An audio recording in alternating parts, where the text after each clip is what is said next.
आज हम function of heart में बता रहे हैं, जो पार्ट 2 का है। पार्ट 1 के वीडियो में हमने स्ट्रक्चर ऑफ हार्ट बताया था।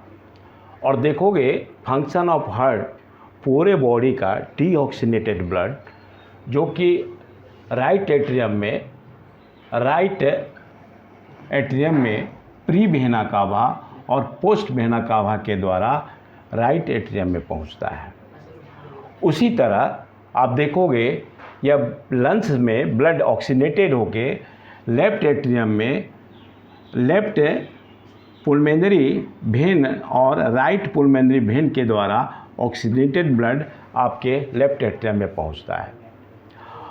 और जो ही ब्लड कॉन्ट्रैक्ट कर, जो ही आप देखोगे ब्लड पहुंचता है दोनों एट्रियम में, वो एट्रियम दोनों कॉन्ट्रैक्ट करता है और कॉन्ट्रैक्ट करते हुए देखोगे ब्लड मूव कर जाता है राइट वेंट्रिकल की तरफ और लेफ्ट वेंट्रिकल की तरफ। तो नेचुरली राइट वेंट्रिकल की तरफ डीऑक्सीनेटेड ब्लड होगा, जबकि लेफ्ट वेंट्रिकल की तरफ ऑक्सीनेटेड ब्लड होगा।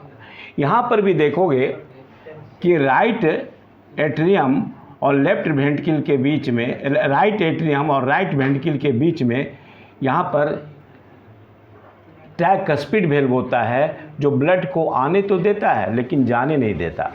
उसी तरह लेफ्ट एट्रियम लेफ्ट वेंट्रिकल के बीच में बाइकस्पिड वेल्व होता है, जो ब्लड को आने तो देता है लेकिन जाने नहीं देता। इसी तरह राइट वेंट्रिकल और लेफ्ट वेंट्रिकल से दो मेन एओर्टा निकलती है।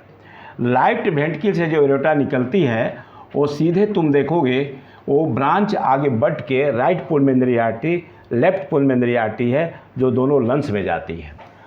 और इधर लेफ्ट वेंट्रिकल से जो एओर्टा निकलती है सिस्टमेटिक एओर्टा, वो सीधे बॉडी के विभिन्न पार्ट में बढ़ जाती है।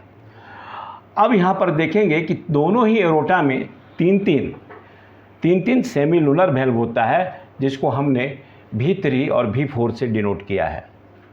इस तरह ब्लड का सर्कुलेशन अब देखोगे कि जैसे ही वेंट्रिकल कांटेक्ट करता है तो दोनों ओर से ब्लड दोनों एओर्टा में जाती है।